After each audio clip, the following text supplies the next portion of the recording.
श्राप की कहानी एक सदी पहले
रुद्र की बेचैन आत्मा अपनी अकाल मृत्यु का बदला ले रही है।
आशा का भाग 4 अघोरी का प्रवेश। बाबा भीमनाथ। एक दिन एक अजनबी मृत्युग्राम पहुंचा। वह एक अघोरी था, एक भटकता हुआ तपस्वी जिसे बाबा भीमनाथ के नाम से जाना जाता था। अघोरी से डरते भी हैं और उनका समान रूप से सम्मान भी किया जाता है, क्योंकि कहा जाता है कि उनके पास महान आध्यात्मिक शक्ति होती है। वे अपनी अपरंपरागत प्रथाओं, सामाजिक मानदंडों के प्रति उपेक्षा और आत्मा की दुनिया की गहरी समझ के लिए जाने जाते हैं। बाबा भीमनाथ भी अलग नहीं थे। वह एक विशाल व्यक्ति थे। उनका शरीर राख से सना हुआ था और उनके लंबे बाल जटाओं में उलझे हुए थे। वह एक हाथ में त्रिशूल और दूसरे हाथ में एक मानव खोपड़ी लिए हुए थे। उनकी आंखें गहरी और तीखी ऐसी लगती थीं जैसे वह जिनसे भी मिलते हैं उनकी आत्मा में देख लेते हैं। गांव वाले हालांकि डरे हुए थे, उन्होंने बाबा भीमनाथ में अपनी आखिरी उम्मीद देखी। वे उनके चारों ओर इकट्ठा हो गए। उनके चेहरे पर डर और निराशा थी और उन्होंने उन्हें अपने दुहक की कहानी सुनाई। बाबा भीमनाथ ने ध्यान से सुना। उनकी नजर कभी नहीं हटी। जब गांव वालों ने अपनी कहानी खत्म कर ली, तो उन्होंने धीरे से सिर हिलाया। उन्होंने मृत्युग्राम और उसके श्राप के बारे में सुना था और वह खुद देखने आए थे कि क्या अफवाहें सच थीं।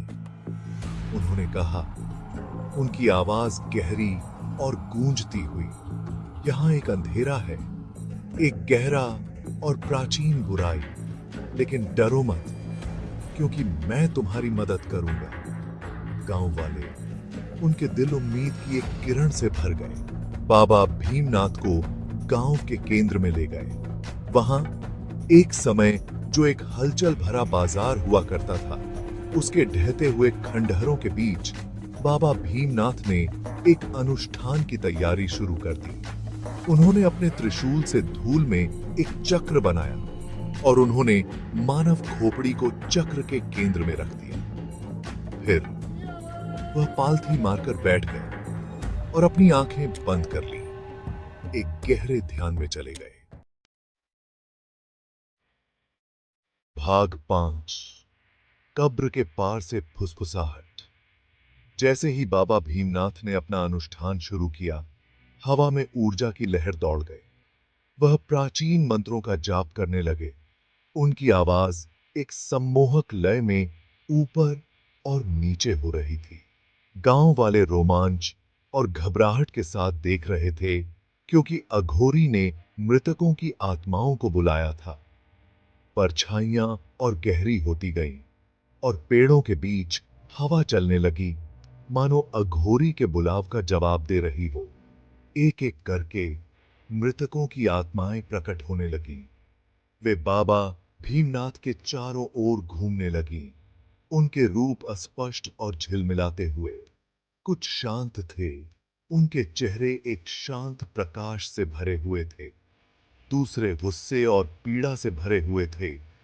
उनकी आंखें एक ठंडी आग से जल रही थीं। बाबा भीमनाथ ने आत्माओं से बात की। उनकी आवाज दृढ़ लेकिन दयालु थी।